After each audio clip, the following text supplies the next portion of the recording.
There's a lot of bullshit on meditation online. There's a technique for doing what we're doing. And if people find that, they'll get freedom. And if they don't, they'll be disappointed. And I don't want them to be disappointed at the power of their mind. I had so much pressure inside of me that I began to see cracks in my outward happiness. So I started asking people, what's Buddhism? Nobody could give me an answer except this one girl. Her name was Aura. The doe eyes were so brilliant and piercing. There's something incredible behind those eyes. There's nothing external that will force you to have any particular experience. The experiences we have are completely internal, and those things we cause by what we say, think, and do. I'm sitting there looking at Gary, screaming at me like everything went pitch black silence. I saw my mind label that thing, suffering being, instead of asshole Gary. My heart broke open. We're all like that. I don't want everybody to be like that. We only have 2 seconds left, a day left, we don't know. Oh my God, I'm gonna love like I've never loved before, because I don't know if it ends in a minute. I don't know if it ends in an hour. Death can be this powerful, wonderful thing. It's gonna happen, and you decide whether it's gonna be a piece of shit or it's something magical. Of course I'm gonna forget. We're habit-forming machines. As soon as someone yells at me, I'll yell back, and I'm like, I yelled at him. I just planted 2 hours of yelling in my mind, which means I must be yelled at in the future. Damn it. We live by the consequences of our habits. Our habit is, if someone harms me, I want to harm them back. This philosophy says, you don't want to be harmed. Stop wanting anyone to be harmed, even the person that harmed you. What would you say your operating life philosophy was back in your 20s when you were running out of money in New York City? Have you ever read Ayn Rand, The Fountainhead? I haven't read it cover to cover, but I'm familiar. Yeah, that was my philosophy. I had all the books in my backpack.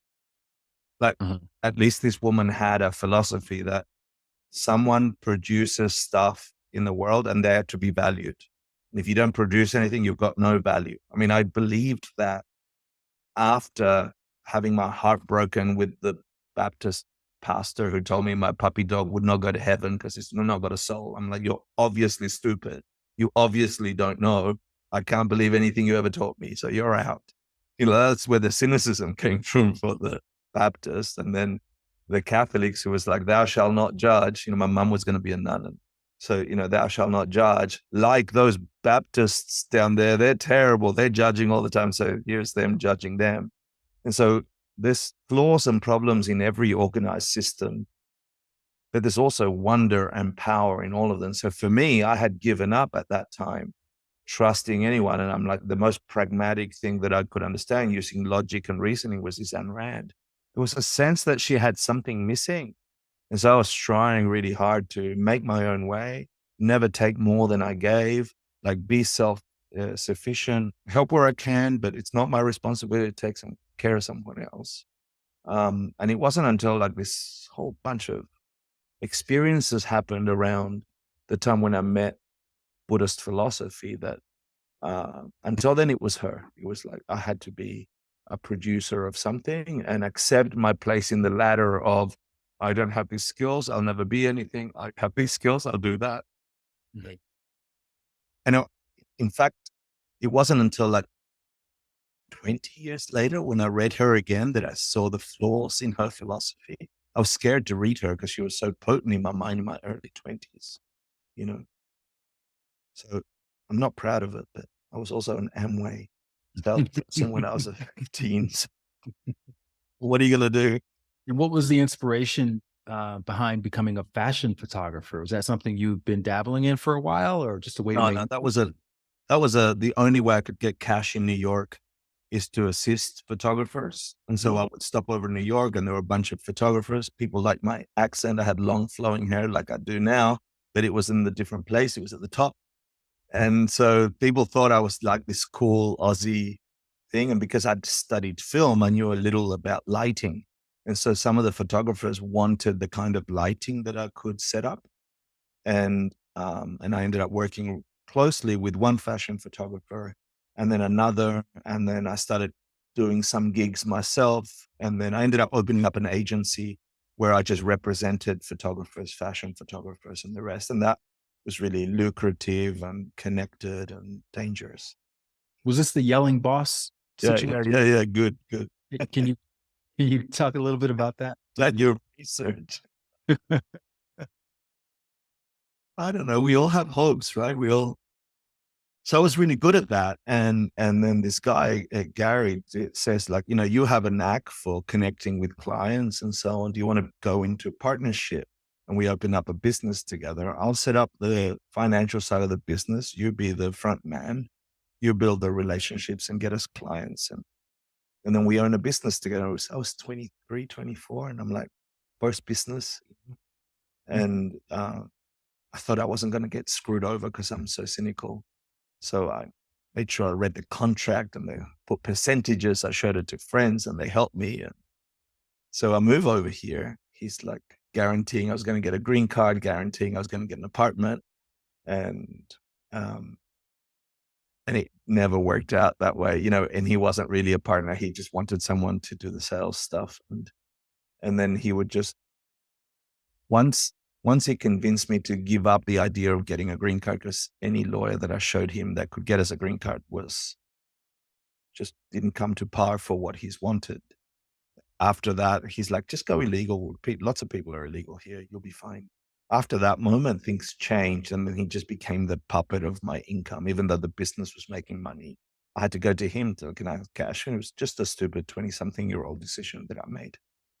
And it's completely dependent, but it wasn't until that tragic relationship building over a year and then 2, I'm illegal, I can't leave the country, I can't see my parents, that my dreams started getting heavy.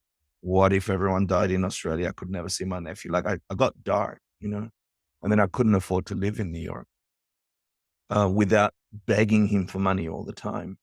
And I'm sure there were sides of my behavior that I didn't see at the time, but it felt like it was all one-sided, and I was basically enslaved by the situation I put myself into. In the front end, we had amazing clients. Like we did the first cover of Essence magazine. Oprah Winfrey gave us full access to it herself as the first person, on the magazine, and we had some really cool clients. So it looked successful, but internally I was rotting, and fearful. So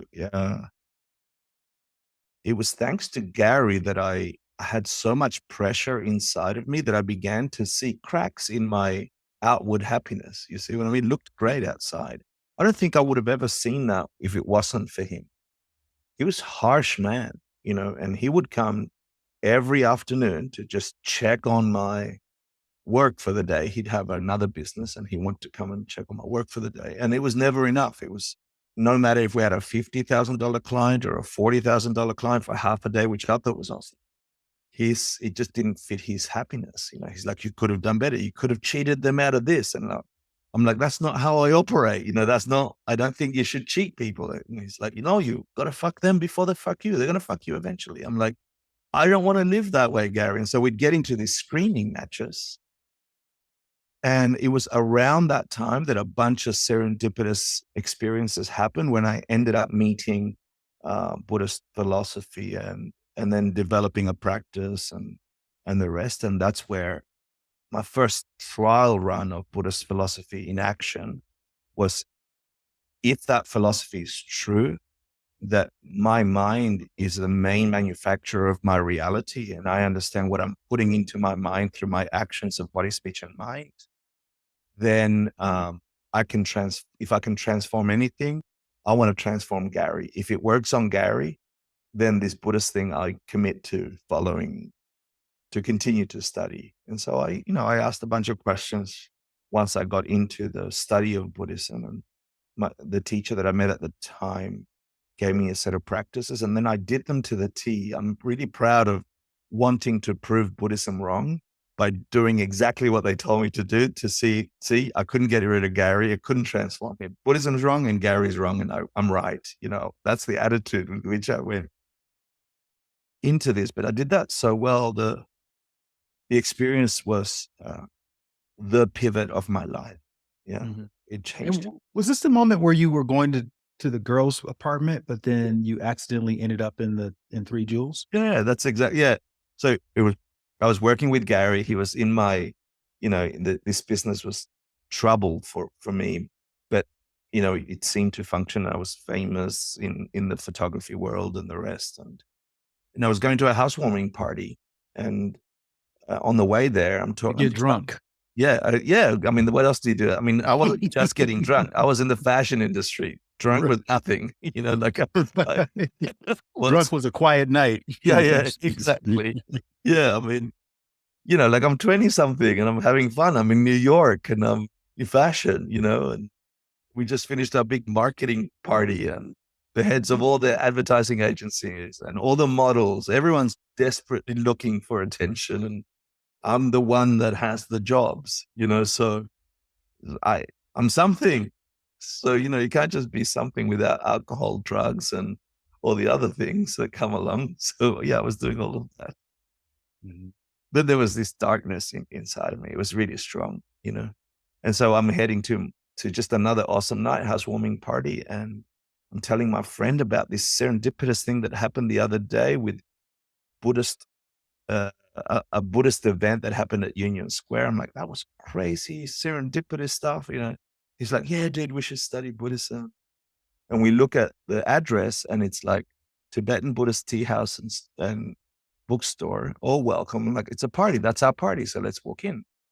Walking, this nun holds my hand, drags me to the end of the space, shows me a statue of Tara, sees that I had a housewarming gift. You brought a gift for Tara. I'm like, this is such a weird party. And anyway, so she gives my plant to Tara.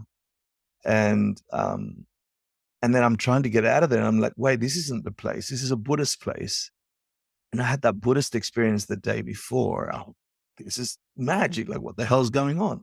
Too many coincidences. So I started asking people in that room, what's Buddhism? What's Buddhism? Nobody could give me an answer in proper Buddhist bloody method. Like, nobody could give me a clear answer. What's Buddhism? Like, nobody could say anything except this one girl. She was like 17. Her name was Aura. Her doe eyes were so brilliant and piercing. I was like hypnotized by them. And like, I wasn't attracted to her in any other way than there's something incredible behind those eyes. And she still didn't give me an answer. I got my way out of there, went to the party next door, got trashed, went home. And then I dreamt like I'd never dreamt before. This dream is like crystal clear in my head still. And Aura is in the middle of the dream. And she's like, Hector, you found home. Home is this way. And she shows me the skyline of New York. And in the center is that shop, Tibetan Buddhist tea house, 3 Jewels. It was the place that opening night that I'd walked in. And I'm like, that's too crazy. I've got to go back to that shop. And I took them a book that that I'd found on Buddhism that I didn't understand. And that moment was pivotal. And I got to know the philosophy a little bit in a few months. And then I applied it to Gary.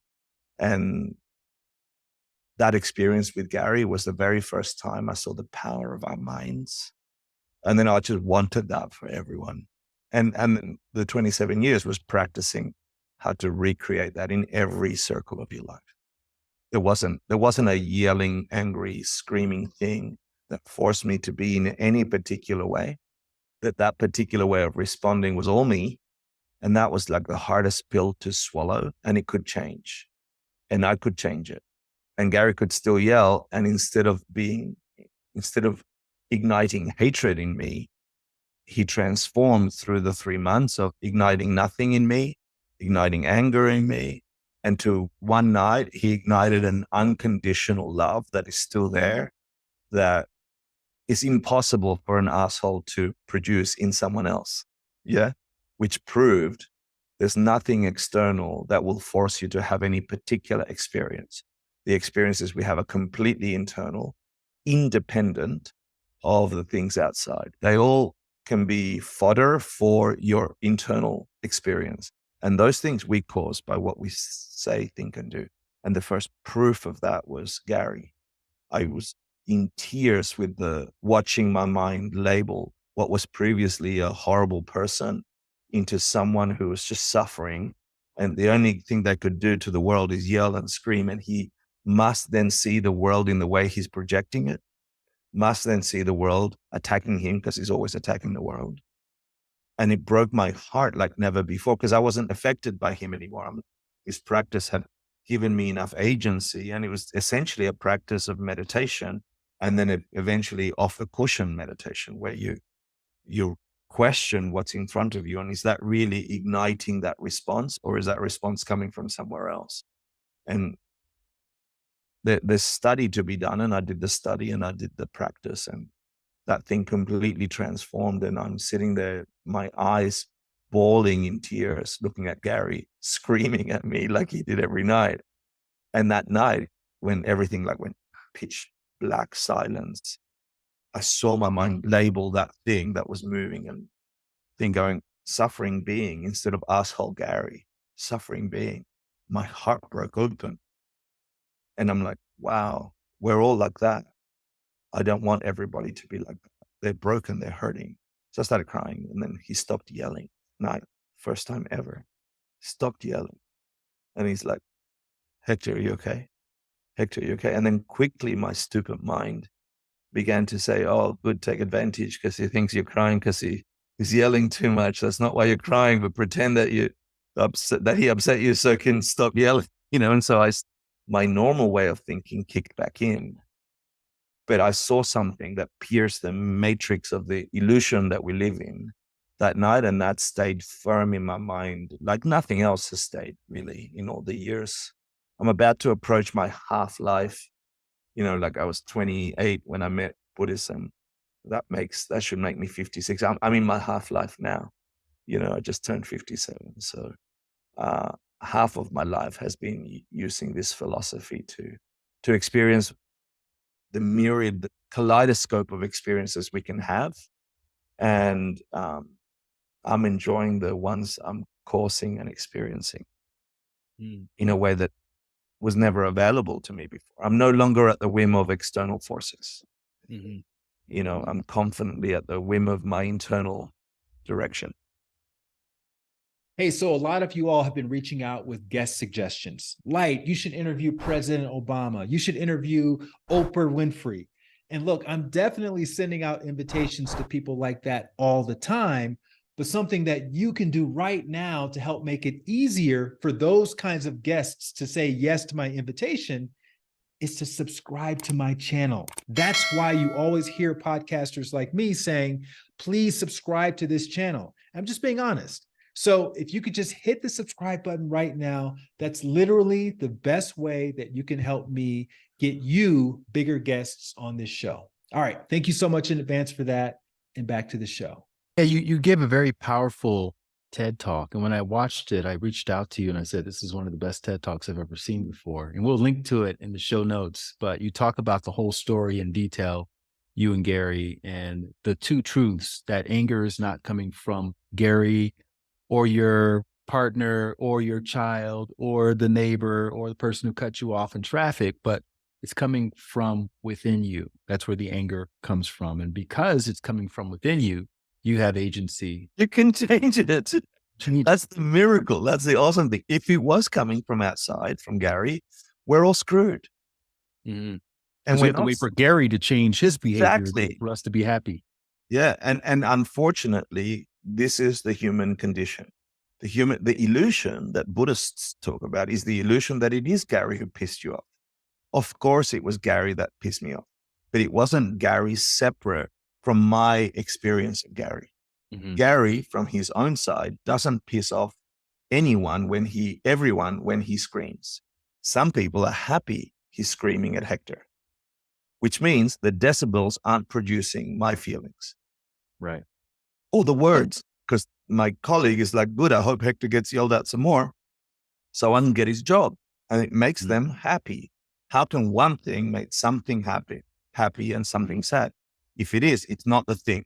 That's not radiating anything. And that's the truth of Buddhist terms, dependent origination, karma, etc., or emptiness. That thing is empty of forcing a bad experience or a good experience. That's easy to hear, very difficult to apply when you're being hurt. And so that the truth, when you see that directly, when you see that by experience, no one can rip that experience away from me. There's a certainty and unshakableness that happens when you see that and you're like, damn, if I'm doing that to Gary, I'm doing that to everything else, including what I think of me. We all have that internal dialogue, but you're not that. You are definitely not all the stories you tell about yourself. That's what you currently are as a dependent arising thing, but you're not fixed that way. You can transform. How do you transform? That's the big question. What do I do to transform? You got to plan different courses to experience yourself or the world in a different way. And that makes complete sense then to all these practices that says, be kind to the world, turn the other cheek, be kind, understand reality. Like wisdom, bliss, love, compassion are all qualities that you will be forced to experience, where everyone is kind to you, everyone's generous to you, and that's not why you do it, but what you do is what you experience. So if I'm angry all the time, I'm going to see the world as a place where anger exists. And there's no other reality. There's no separate reality than the ones we're all projecting individually. And some people can be walking around Manhattan at exactly the same time that someone is having the most horrible experience of the same street, the same sunlight, the same traffic noise. Someone can be pitched into the bliss of New York. and we know, and someone's like fixed with the rat smell and the smelling garbage and and they're like, this is the most terrible place in exactly the same millisecond, coming from the same place, impossible. Coming from the two minds, possible. So then the big experience is how do you go searching on what caused that experience and that experience and create those courses. So you're only ever having the highest, most blissful, meaningful experiences that wakes up from the illusion. That's what Buddha means. Buddha means the one who woke up. Mm-hmm. From thinking the triggers are your problem. The fact is, sorry. No, go ahead. The fact is that the triggers are your problem. I think people understand how you just explained it all, but it doesn't necessarily translate to direct experience. Right. You're not going to find a bigger advocate for meditation than me, but just for people who've never been initiated in any kind of meditation practice, why is meditation as sort of fast track to cultivating that state, that awareness, that compassion? And what are the mechanics within meditation from your perspective that allow that to happen? Well, meditation is the flight simulator for pilots. Okay. Mm-hmm. So you shut down all the stimuli that your mind is lost in all the time. That's why we sit still and not walking around and moving around. That's why we regulate the breath and get it nice and steady so there's nothing overactive. That's why we lower our eyelids. So, 80% of our attention is visual. That's where we find a quiet little corner. So there's nothing for the ears to obsess about. Yeah. And so basically we're shutting down all the windows that the mind, the consciousness behind those senses is obsessed about. We're just obsessed about what's happening. What do I hear? What do I see? What do I taste? What do I touch? If you shut down those things, you're left with consciousness, and the thing doesn't have a clue what to do without those windows. Like the early meditators hate meditating because it's like, I can't do it. Of course you can't do it. You've never been alone in there. The monkey's wild and all the windows are shut. The monkey used to look out the eye window and just look at that and look at that and look at that and look at that on Instagram. Shut the window. The monkey's like, let's hear things. Okay, close the ears. And suddenly you realize that there's something else inside of you that is interpreting all the experiences, and it doesn't want to be seen. Yeah. So that's for me, the first thing. Once you realize that and not scared away by that, you want to work with that monkey to settle them down, and they'll settle down like slowly and gradually through the meditation practice. Like there's a method to meditating. You can slow down that overactive consciousness who's only used to being obsessed with external things. Okay, quiet down, sit down. Once you do that, then with that same attention that they would have paid through the eyeball and the rest, you can live scenarios to try and see whether or not Gary's an asshole or not, whether or not that person is really the source of your hatred, whether or not your job, and it might be your trigger and you might need to walk away from a Gary, no problem. But the fact still stands that your reaction to the stimuli, you have control over. And the flight simulator of meditating and the Tibetan Buddhist tradition, which is deep in visualization, very elaborate visualizations, because the mind doesn't know the difference between what it imagines and what it sees. The imprint is the same. So you sit in your meditation and you run through the argument with Gary until you find the moment where you get angry. And then you slow down and rewind the cassette tape. I'm old. So you rewind the cassette tape to the moment before you got angry. Gary said, Hector, you're stupid, right? And at that moment, you got angry. In your simulation, no one's in there. Gary's not there. It's just you. Monkey's focused on one thing now. Monkey's focused on the Gary scenario visualization. Yeah.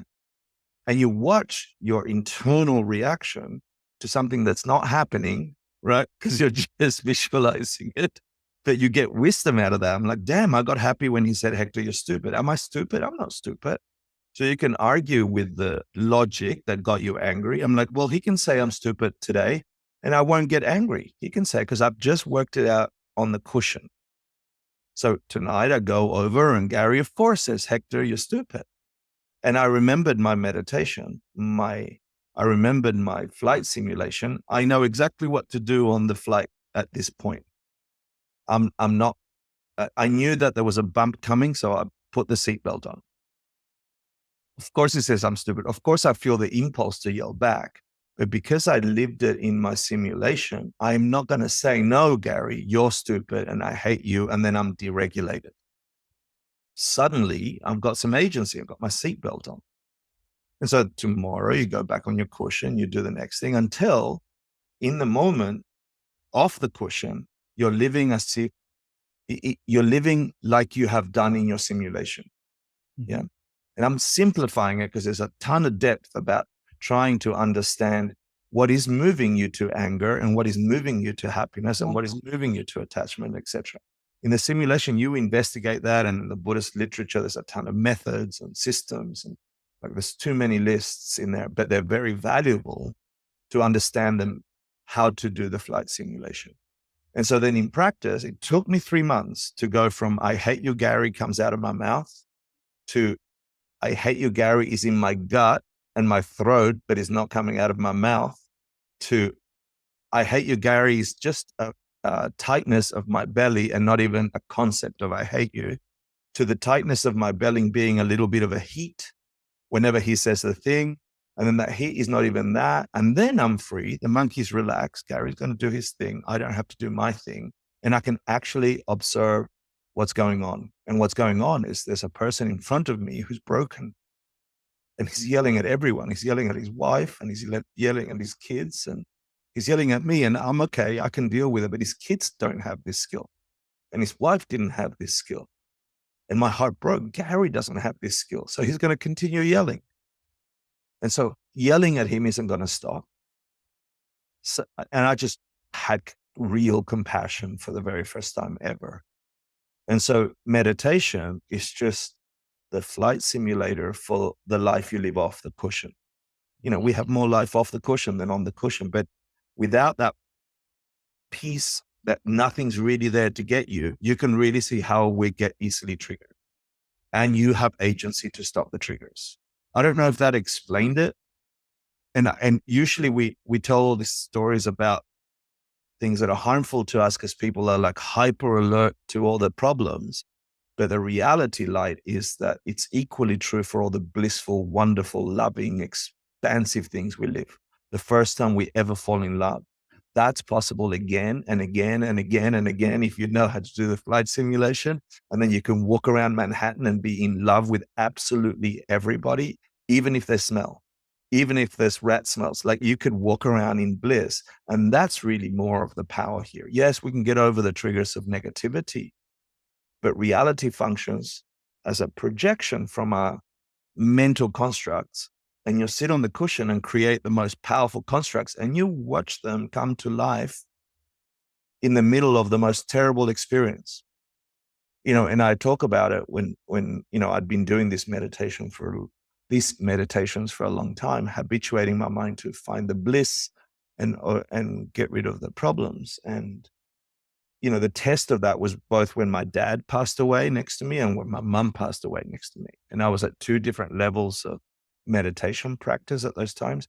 And the experience was markedly different, but equally peaceful in that experience, the human experience of saying goodbye to the thing that gave you birth, the thing you love deepest, and without sounding too corny or too weird, it was the most intimate, beautiful, loving experience of saying goodbye over 3 months to my mum, with this view that it doesn't have to be horrible death. I wish you weren't going, but you're going. So I let go. The monkey let go of the obsessive, please don't go, this is really terrible. That wasn't going to help my mum's mind, but we only have 2 seconds left, a day left. We don't know. Oh my God, I'm going to love like I've never loved before, because I don't know if it ends in a minute. I don't know if it ends in an hour.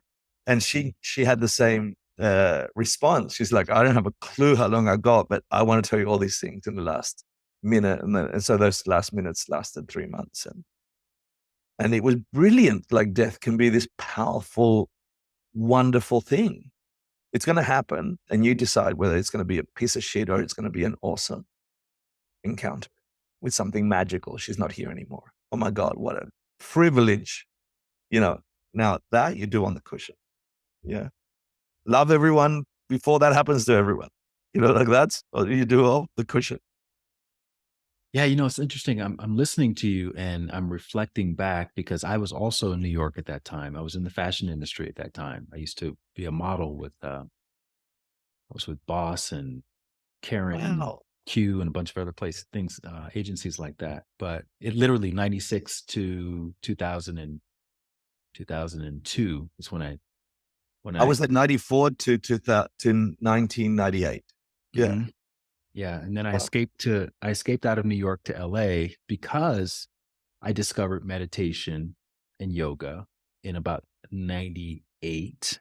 I'm just thinking back, I remember Jivamukti, I remember Om Yoga Studio. I was going to like these small little meditation groups. They weren't like affiliated with any kind of center or anything like that. But that's where I got introduced. And then I got the bug, and I recognized that I want to do this full time. And that's when I started making plans to move to LA. And it took a breakup for me to go from New York to LA. I was dating a girl in Harlem, and we broke up after 4 years off and on. And I couldn't, I was triggered all over the place. And that was how the universe got me to finally take that leap. So talk about your experience with moving from practitioner to recognizing, hey, I want to go a little deeper into this. Maybe I want to even facilitate or teach it. And what was that process like? Yeah, I didn't want to facilitate or teach. No, honestly, I didn't think.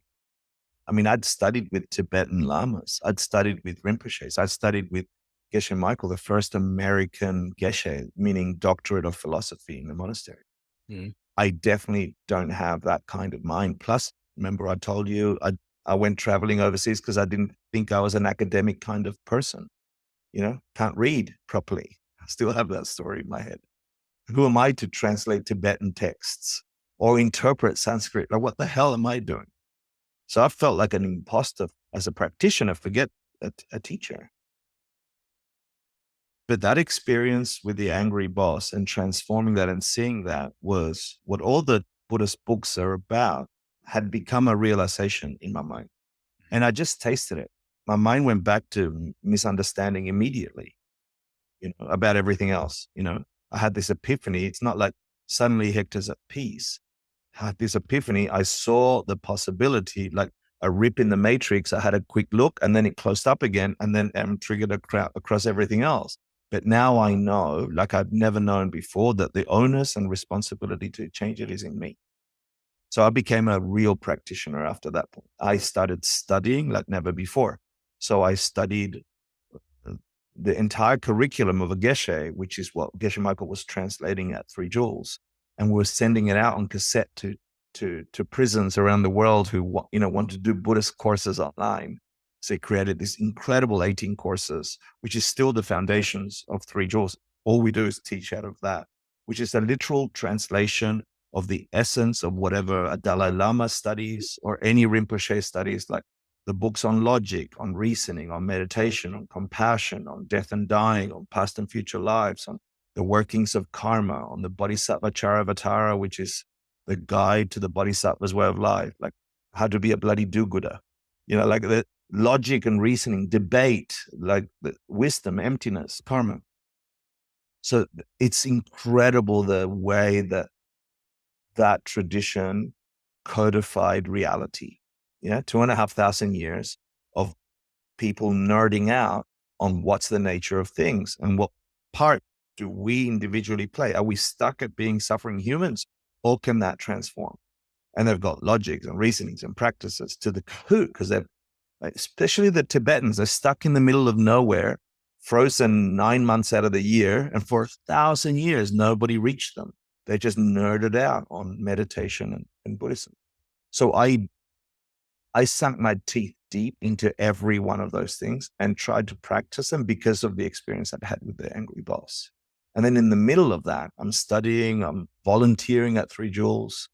I got a conscience, a sense of, what do you call it? When your conscious calls you, you're like, I've got something on my conscience, which is, hold on, I'm studying the most transformative things from Far East Asia, from Tibet, never been seen in English before. Who the hell am I? And I got this sense of impermanence about it. I'm like, I can't hold this forever. And I can't be doing this while I'm illegal in the United States. That's not ethical. I can't be doing the best, goodest thing whilst lying to the government and my colleagues. And so I had this dilemma, this ethical dilemma. So I had to do like an act of truth to say, I'm going to fix the illegal thing and I'm going to make my move and I'm going to stay in New York. And so I got a lawyer and I had money to do that. And I got interrupted and got stuck in Australia for 10 years, wanting to come back. And that horrible separation from the study, the community, the thing, that made me practice like never before. Like never before. That was a trial of fire. And this is before cell phones, before internet, like maybe email had begun in 98, but it's not like I would pay $5 a minute to try and talk to nuns and monks in New York to try and get an understanding of my practice. And so I suffered the separation, which made me figure it out on my own. At some point, you got to drop the learning and start the practice, because you can get lost in Eastern philosophy as an academic and nerd out and not change anything about your life. I didn't want that. I wanted more of that transforming the angry boss experience. I didn't want to be a scholar of Buddhism. Go to Columbia for that. I'm not interested in that. I'm interested in, if this thing can transform the human condition, I want to do that again. So then I worked really hard. I had a career and I had a whole bunch of things happen in Australia.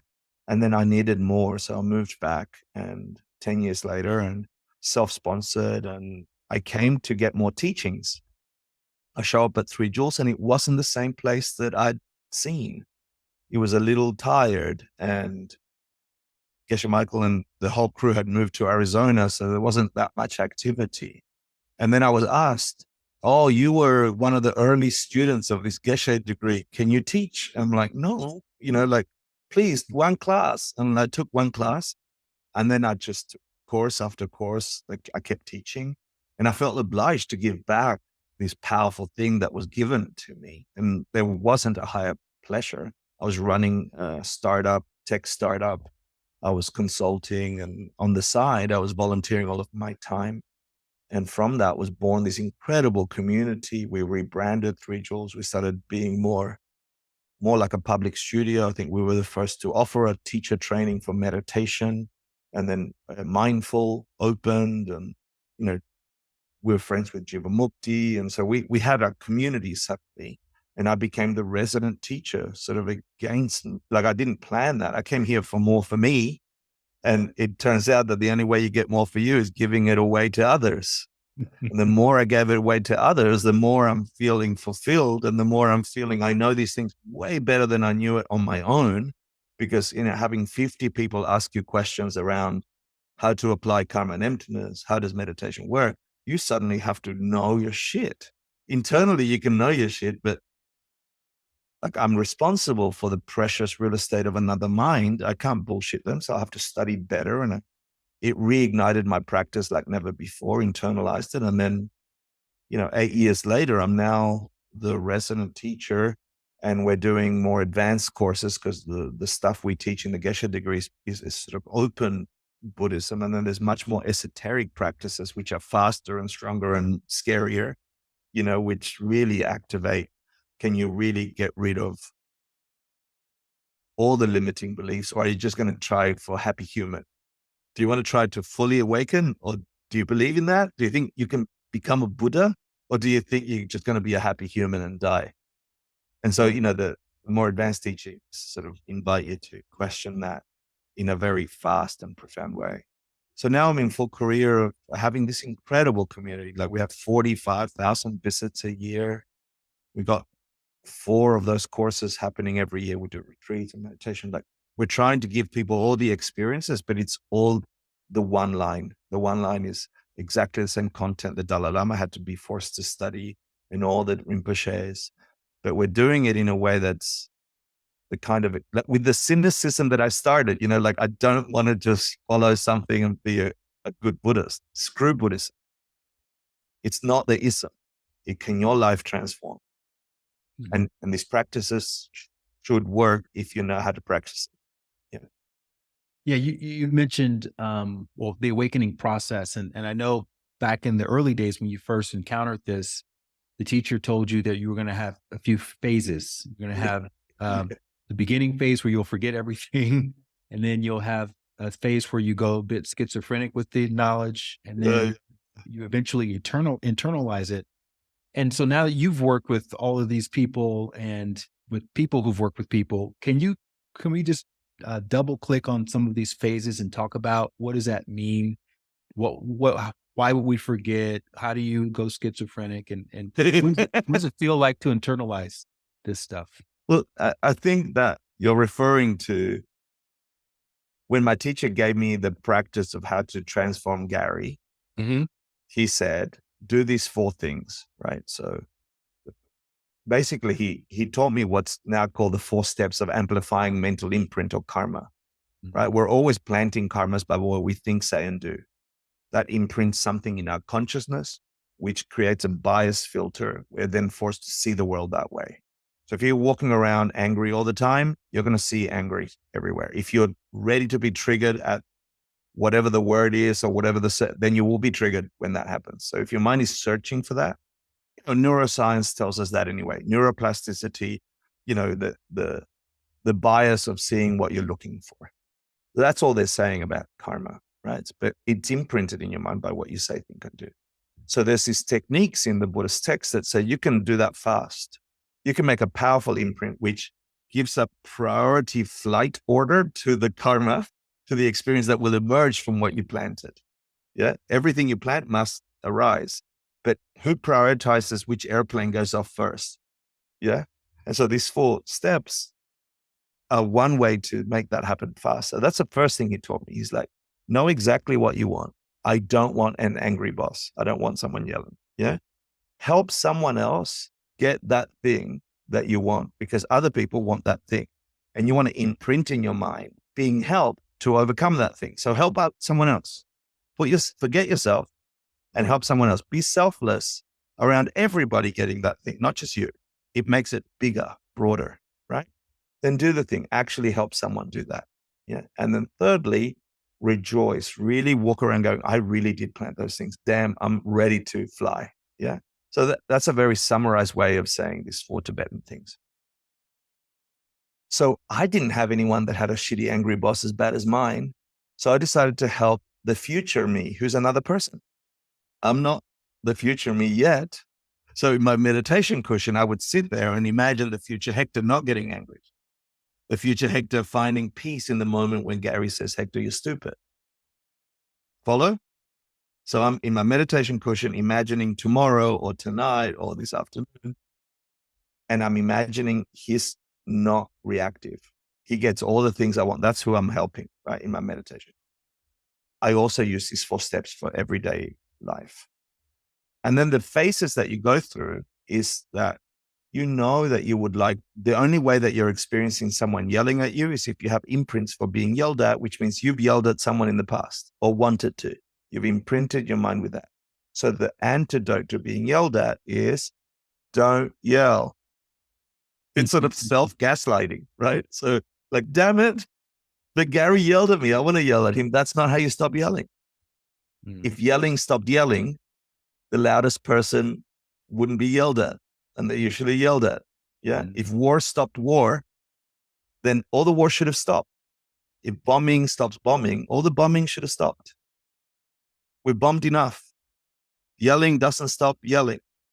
Not yelling causes not yelling. It's like, duh. So if you want Gary to stop yelling, you stop yelling mentally, verbally, or in action. And not just to Gary, but you've got to stop the yelling attitude in your consciousness. That will take time. Stop yelling. And then the world will stop yelling. That's profound, right? Easy to say. So today I'm not yelling. Of course I'm going to forget. We're habit forming machines. As soon as someone yells at me, I'll yell back. I'll enjoy yelling. I'll think I'll win the argument and I'll head home. And I'm like, why? I yelled at him. I just planted 2 hours of yelling in my mind, which means I must be yelled at in the future. Damn it.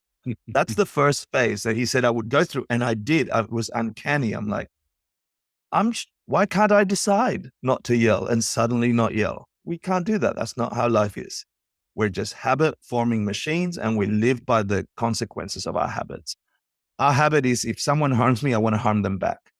This philosophy says you don't want to be harmed. Stop wanting anyone to be harmed, even the person that harmed you. That's difficult. That's Jesus saying, turn the other cheek. It sounds good on the Bible. I don't want to do it.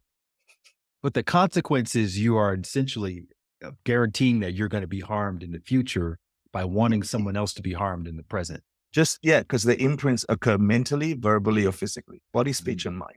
Your mind, your awareness is recording your thoughts. I could be sitting here going, Lai, you're such a nice person. I really like you. But in my mind, I'm going, oh, what an idiot, stupid question, whatever. I'm not, by the way. I must then live the consequences of that recorded thing, not what I said. See what I mean? Because what I said had that intention. That's the DNA of my words for me. For you would have heard, oh, how nice. Hector thinks I'm nice. Hector thinks you're an idiot. Hector has to be perceived as an idiot later, not liked.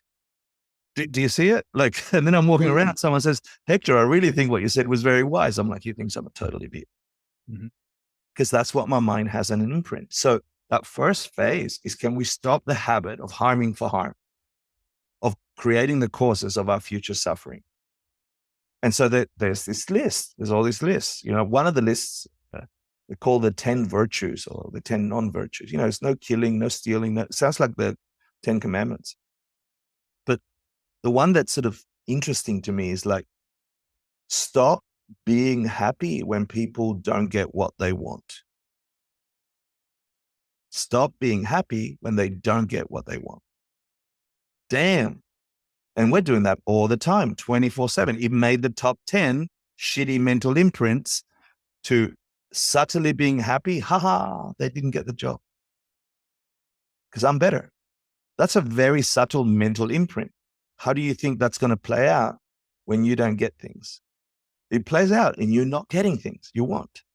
And so when your partner breaks up with you and you don't want them to find love again, or exactly, right? Relationship to fail.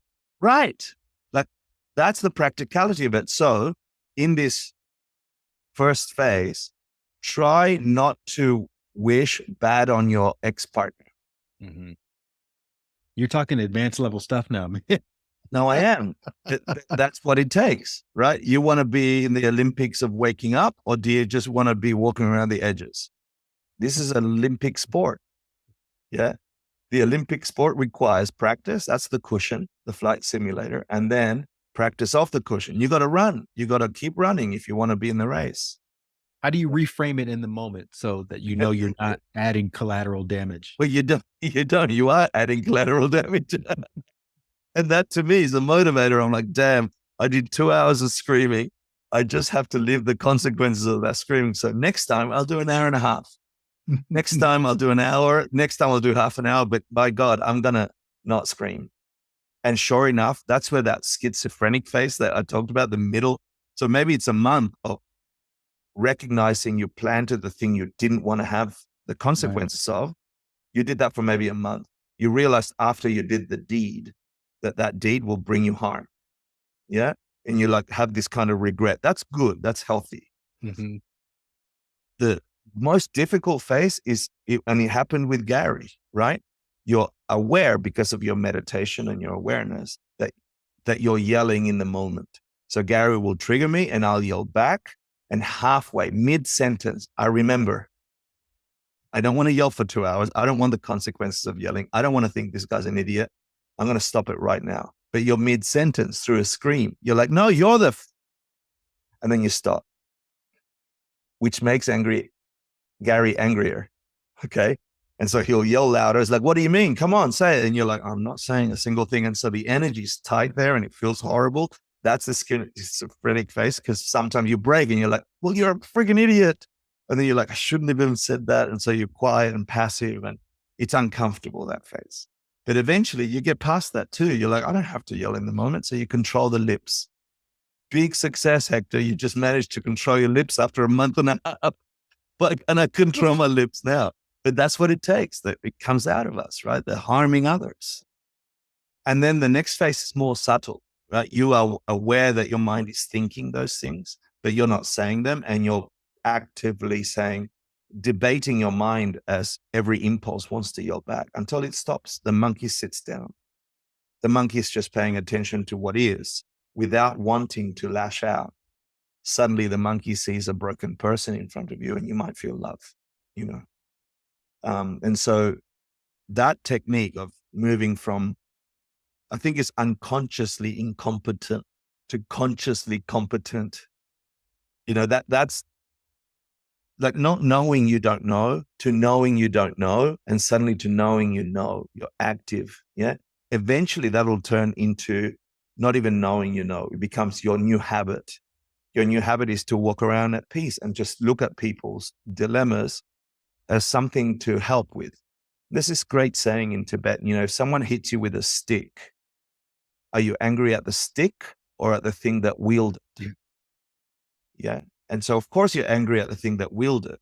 So if someone's yelling at you, are you angry at the guy yelling or the thing that's causing them to yell, which is not understanding that they must live in suffering because of their yelling. They're harming the world and themselves. So something else is moving them. Everyone wants happiness, even Gary. So suddenly I shouldn't be angry at the stick, at the messenger. I should get really focused on stopping the course of that thing. And the ultimate course of that thing was in me. My anger.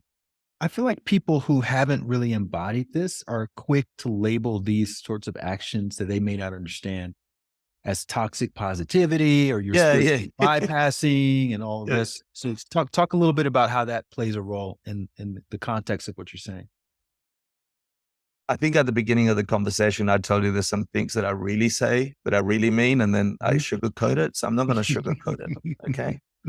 Well, we have context now, so we can hear it. Let your experience tell you what the answer is. Go ahead and call it toxic positivity, and go ahead and it means you didn't understand what I said about the imprint in your mind causing the bias of your reality. Mm-hmm. Yeah. I'm not pretending that Gary's a nice person. I am recognizing that the anger is in me and not in Gary, even though Gary was the stick that brought the anger out in me. Yeah. I'm the source of the problem because I got angry and I got frustrated and I didn't want it. And I wanted a certain outcome and reality didn't match my want. And I'm angry at Gary. Does that mean Gary's not an abuser? No, that doesn't mean that. It means that I'm experiencing an abuser. Where did I abuse someone? Oh, damn, I hate that answer. You either take 100% responsibility for the experience you're having of life, or you don't take 100% responsibility. No one's coming to save you. You're the one that saves you. If someone was coming to save you, why would they wait this long? Why would you have to go, oh, I have to learn a lesson? If you're all powerful and can give me that lesson, give it to me in a second. You don't have to give me 20 years of suffering. Mm-hmm. If you're really capable, no, that's not. The lesson is within us. You're the projector of your reality. But I don't like that reality. Someone will take advantage of me if I'm just the doormat. Oh, when have you taken advantage of someone? Because you're only going to get taken advantage of if you've taken advantage of something. Do you have that in you? Damn, I do. It's an infinite regression of removing all negativity. It's the opposite of bypassing. It's taking the full burden of the reality you're stepping into onto yourself. There's nothing higher. There's no escape. And there's total freedom. That's hard. Like, I don't say that to everyone. I know this is probably going to create problems, but I'm getting old and I'm going to die soon, so I may as well go with it. No, honestly, that my practice is now, there is nothing that comes my way that offends me that is not my responsibility to overcome. And what forces me to do is like, where have I done that to someone else in the past? Mm. And it forces me to stop doing that, because you're not walking around, you can't be walking around a forest of thorny weeds and say, this isn't a forest of thorny weeds. Nothing caused these thorny weeds. I had nothing to do with this field that is the garden of my mind. I want beautiful daffodils. Well, you got to plant daffodils if you want daffodils. Yeah, but this place is thorny. Well, you got to remove the thorns if you want daffodils. You can't just let them replicate. Full responsibility for the garden of your experience. Mm-hmm. And for that, you've got to understand that reality, in Buddhism, reality is defined as that which is perceived by a valid perception. That which is perceived by a valid perception is reality. And we use this example of a pen, right? We say, what's this? And people say, it's a pen. That's a valid perception. It validly is perceived and functions as a pen. But if a dog is here, this is not a pen. For a dog, this is a chew toy. It is validly perceived and salivated by dogs as a chew toy, not a pen. If it was a pen, they would write with it. They don't write with it. So which is it? Which is it? It is a pen or is it a chew toy? From its own side.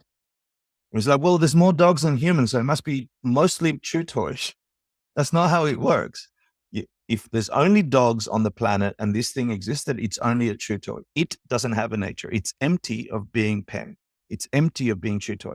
And here's the trick, the misunderstanding for Westerners. It is a chew toy for those that are forced to perceive it as a chew toy, because there's something in them that can only see chew toy. And there's something in others that can only see pen. Pen is coming from us. Chew toy is coming from them. And it's not wishful thinking. Like, I wish it was a diamond rod. It's not. It's a pen. I'm forced. This is reality. Yeah. And you can say, well, it's cylindrical. And like, well, is it cylindrical for the flea that's crawling on it, or is it just a straight space? There's reasoning for thinking that way. And once you understand, if this did have the nature of pen, it must force everything to experience pen because it radiates pen. The fact that someone chews on it, a dog chews on it, means this ain't radiating pen. This has no nature like that.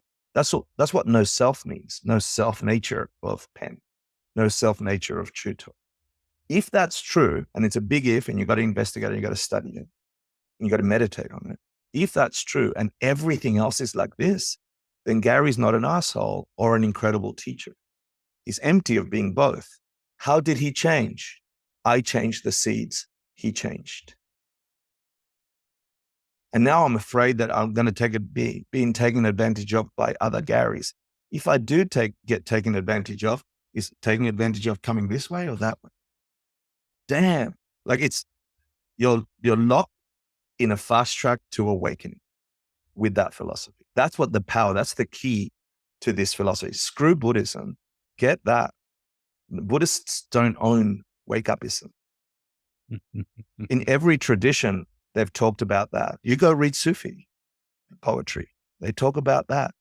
You read the Jesus lines. Be kind to people. Why be kind? Imprints kindness. You'll be forced to experience kindness. Forgive them. They don't know the pain they made. Don't add pain to pain.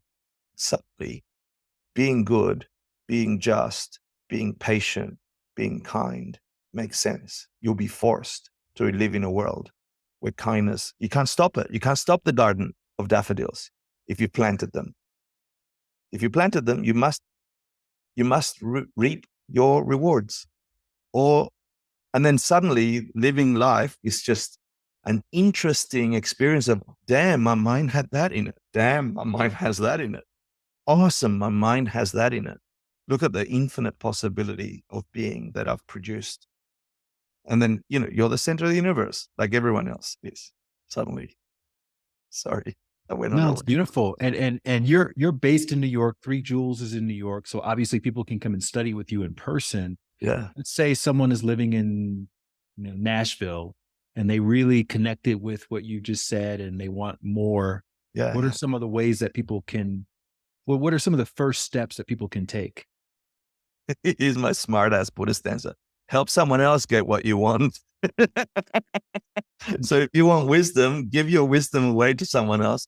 And then maybe signing on to 3 Jewels Online will give you wisdom. 3 Jewels doesn't hold the wisdom. We can teach this method, no problem. But it won't turn on for you if you don't have the seeds for kindness. Yeah. Mm-hmm. If you don't have the seeds for wisdom.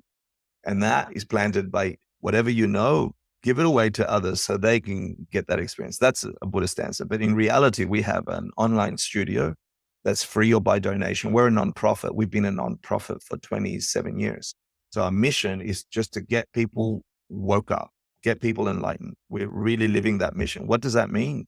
If this technology functions, everyone has the power to wake up from whatever's causing them pain and experience all the things that's making them happy. So as a nonprofit, we've got a full-on studio that teaches yoga and meditation online, free or by donation. And we do Buddhist courses on those 18 courses that a Geshe does, also free or by donation. But there's an application process because it's homeworks and quizzes and a ton of study. And so logging on to 3jewels.org will give you access to the in-person or the online studio. On top of that, it costs money to run a studio, brick and mortar in New York. So we charge for drop-in classes and we have memberships, but we're still reasonable and nonprofit. We have a scholarship program for in-person or for retreats or for meditation teacher training or yoga teacher training or other stuff. So we gave away about 40% of everything we do last year. But we have a high demand. So for example, for our recent teacher training, we had over 350 applicants for the scholarship with $350,000 worth of scholarship applications. We could only afford to give away like 80,000 worth. So about just under a third. So all I'm saying is if people want access, our job is to give access, right? And you'll see that online, the online studio. And if they want different access, apply for one of the scholarships and we can make the more heady, in-depth, long-term courses or retreats and trainings available to people as well. Our job is it doesn't matter what you look like, where you came from, what your academic is, what your age is. If you have a consciousness, you can wake up, and we can share what's worked for us. So let's talk about your name. I know you're mixed heritage and you're from Argentina and I think grew up in Australia. Just tell me a little bit about that part of your backstory. Yeah. So I wasn't born Hector Marcel. So my real name is Marcelo Hector Jerónimo Ochoa Peralta de Figurilli de Malacaria, right? Say it slow. Marcel Hector Jerónimo Ochoa Peralta de Figurilli de Malacaria. You try and move to an Anglo-Saxon country like Australia with that and a baguette with salami in it, right? Mm-hmm. So didn't go down well. And I don't know, moved from Argentina to Australia. So Marcelo is my first name, Marcelo, right? Mm-hmm. So I moved to Australia from Argentina, not knowing they spoke English. My parents didn't know they spoke English. If they did, we didn't remember. So it was a shock to get to a country where you couldn't communicate. And as soon as I'm telling people, I knew, what is your name? Marcelo. And so they'd go, how you going, Marcela? And I'm like, no, Marcela is a girl's name. So I am Marcelo, and so they couldn't do it. It's like, how you going, Marcela this. And so the next school I went to, I changed it to my second name, which is Hector Hector. So my name is Hector. And so they'd go, how you going, Hector? And that's okay. There's no feminine to that. So I wasn't offended. I didn't know I was going to end up being gay anyway. So that was the whole shame about it. So I don't want to be a girl and this, I'm a gay guy. So what are the circumstances behind the move from Argentina to Australia? Yeah, I mean, Argentina had gone through coup after coup, and we lived near the second largest military camp in Argentina, in Buenos Aires. And so there was a lot of gunshots. I don't know if you know about the missing people that happened in the 70s. So anyone with a sort of leftist view began disappearing, and they'd end up with cement shoes and in a river. And so it was this fear-based environment that we grew up in. And my dad was sort of politically savvy. He worked for the government, but he didn't want to be in that part of the government. And so he knew that something was coming for him and the other men in our town.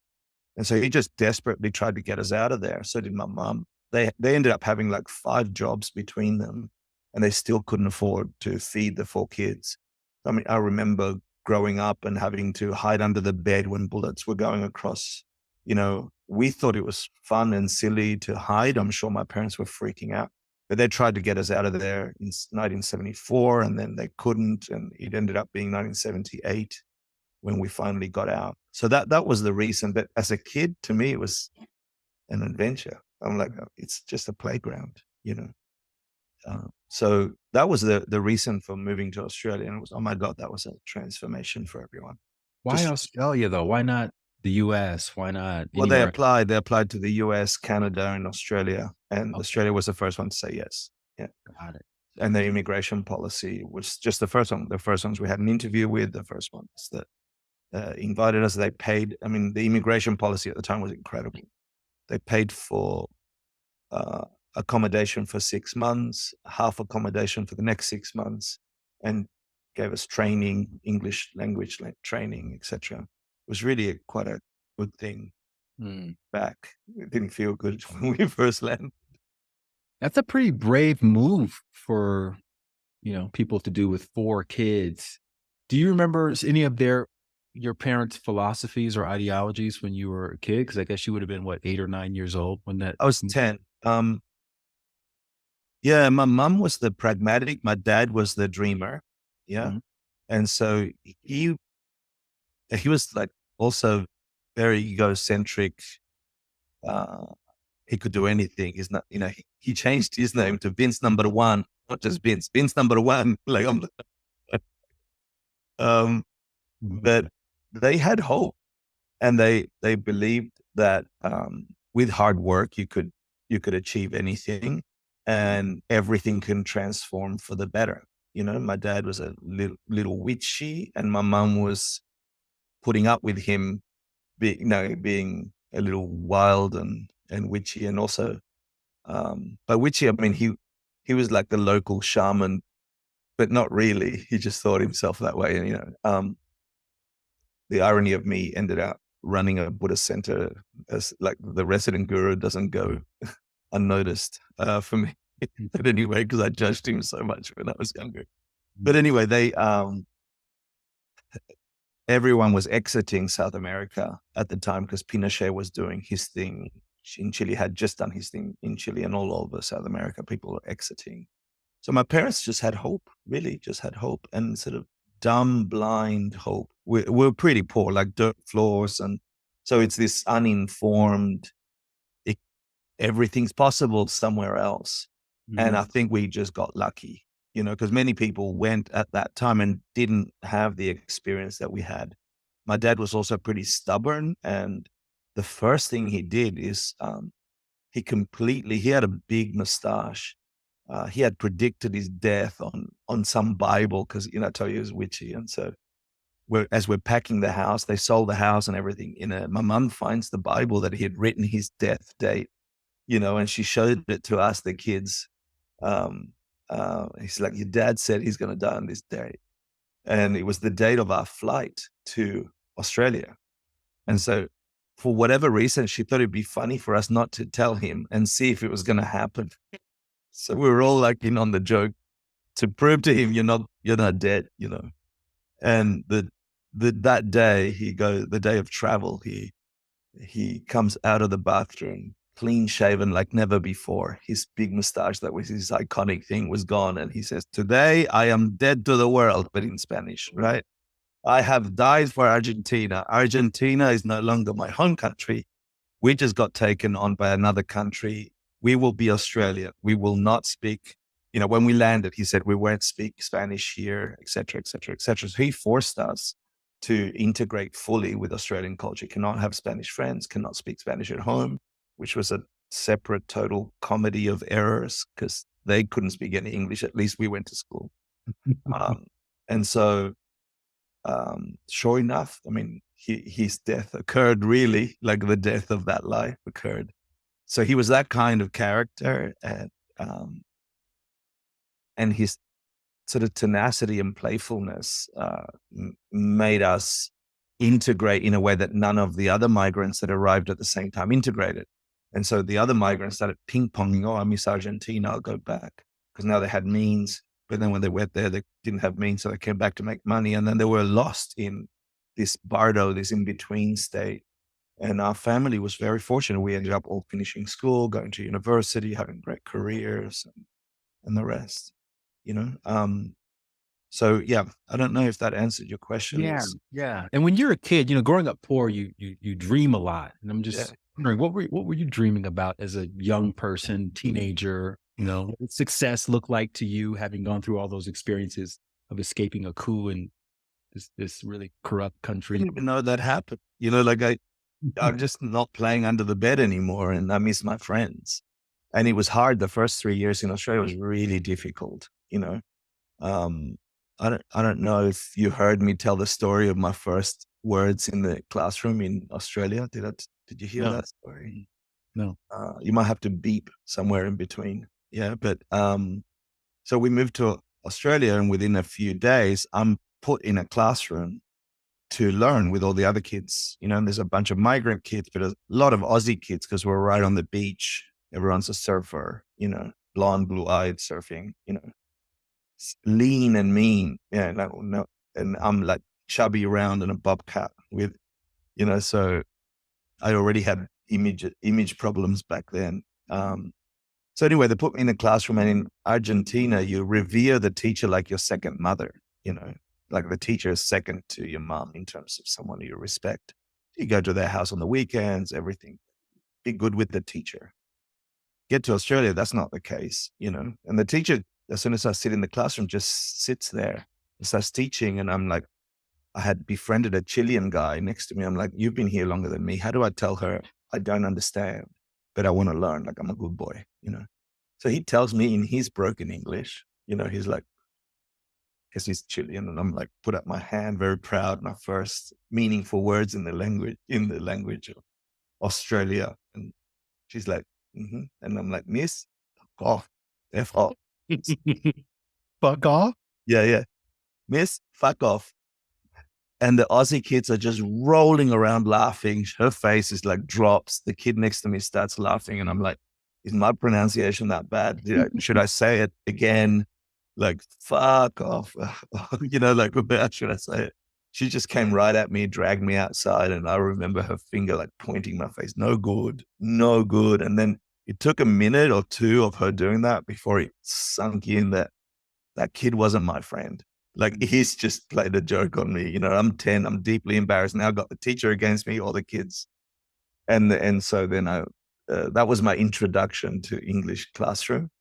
It was introduction to all the kids. Like, it was my way into all the Aussie kids who I'm like, I'm going to fight with you. And they were like, "You fight with him and we'll fight with you." And there was all this sign language going on. And that afternoon, I just got the shit kicked out of me as my welcome to school, like bruises and bleeding and getting home and punched in the gut and kicked in the face. And that was my introduction to Aussie school.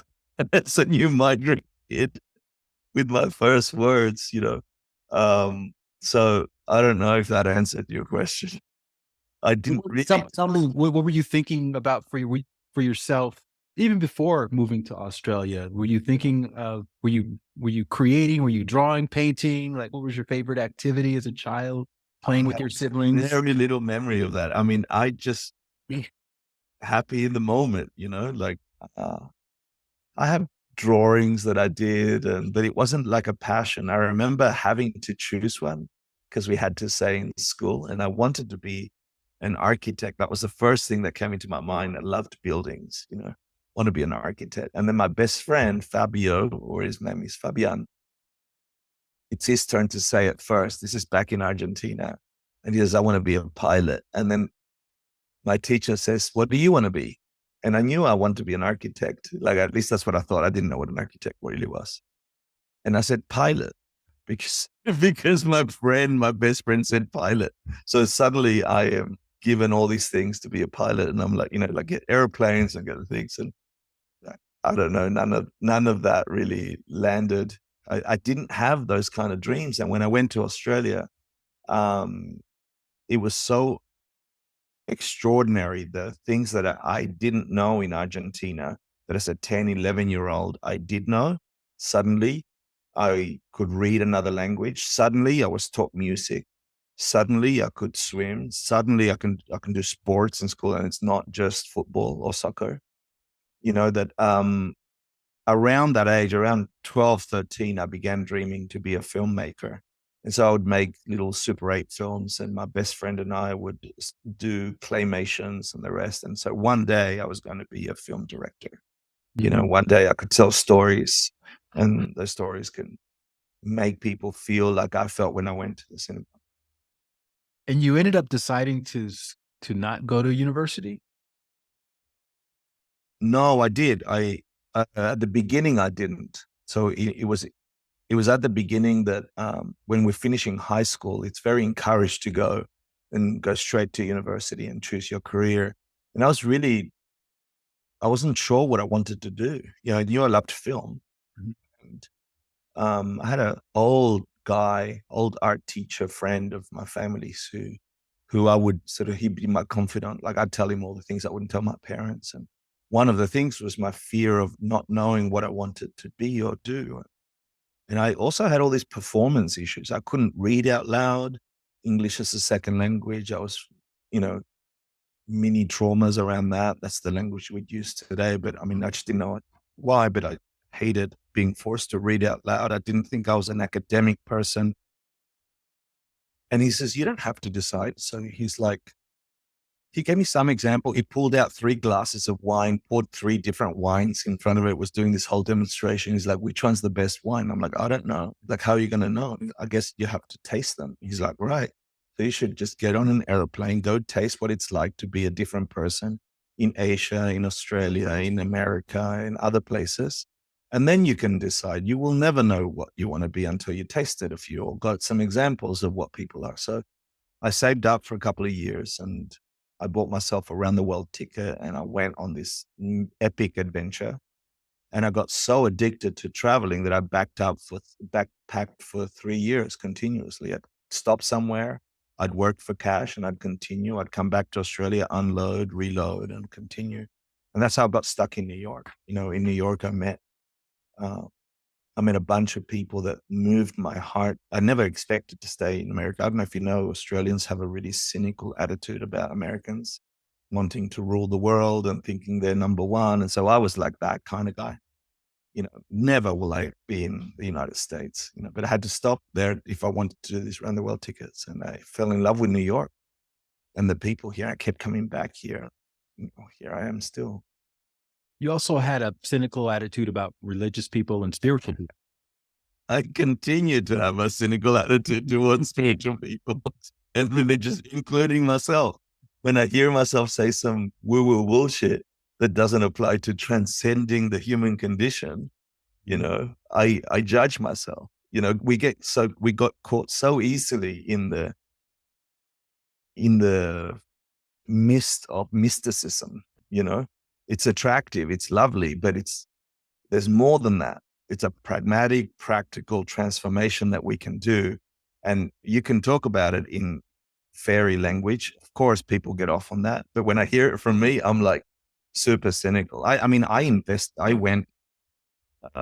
fell in love with a girl, and she was like the daughter of the pastor. And so I got baptized and I did the whole knock on doors and share the Bible. Like I tried all those things in my teens. My heart wasn't in it. I was ultimately suspicious of anyone that looks like what I look like now.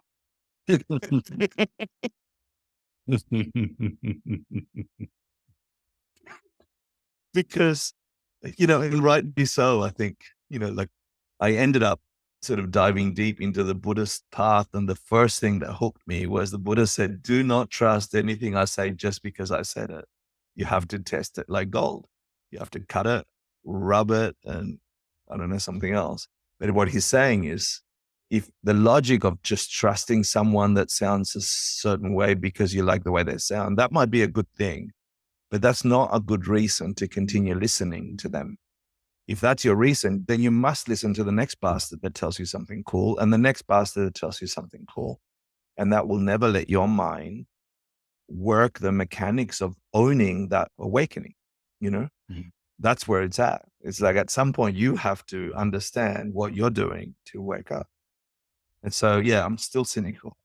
I've always been cynical. I've tested it. I tried it. Had the most difficult relationship with organized systems of wellness or organized systems of religion, and I also knew that was a limitation for me.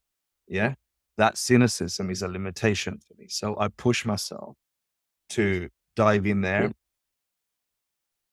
You also have a prolific social media presence. And do you have a schedule that you like post once a day? You hold yourself to that, or you just kind of do it when you're inspired, or how does it work? I really have. So I think that the habit forming algorithm of social media systems is a beautiful reflection of the crappiness of our mind. Our minds do the same thing. Yeah. For a little while, I started following and liking and saving things on Instagram that I don't like and wouldn't save. And suddenly Instagram thought I was a lesbian. And suddenly it thought I was a sports person. And, so I played around with the algorithm and it proved to me that whatever you imprint, you receive. So it creates little microcosms. Mm-hmm. So for me, I treat Instagram in particular as the garbage that it can be. And I would just want to put some good in there. So I only use it on the toilet. And like I told you that before, right? So I only post or like or the rest while I'm on the toilet. So there's no rhythm except the toilet rhythm. And not every time I'm on the toilet do I do Instagram. Sometimes I don't. I hope that wasn't too crass an answer, but it's the real. When we see you post, we know that you're on the toilet or you just got out the toilet. Got toilet time. That's my free time. But I really do think Instagram can be a force for good. It needs more voices like yours in there. It needs more people saying goodness is possible, because it's easy to get caught in the negativity in that system. Beautiful. Well, look, man, thank you so much. That's our time. I really appreciated hearing your perspective and your story. And I'm so excited that people got to be introduced to you from my platform, and hopefully they'll reach out to you and they'll give what they want to receive and all the things. And I just want to appreciate you and thank you for the ripple that you're putting out into the world. And I look forward to meeting in person at some point very, very soon. And what you do as well. Like, I love what you do, and you're one of those voices that I think we need more of. So please keep doing it. Please stay. Yeah. Thank you. If you like that video, you're going to love the next one. Click this thumbnail right here, and I'll see you over there.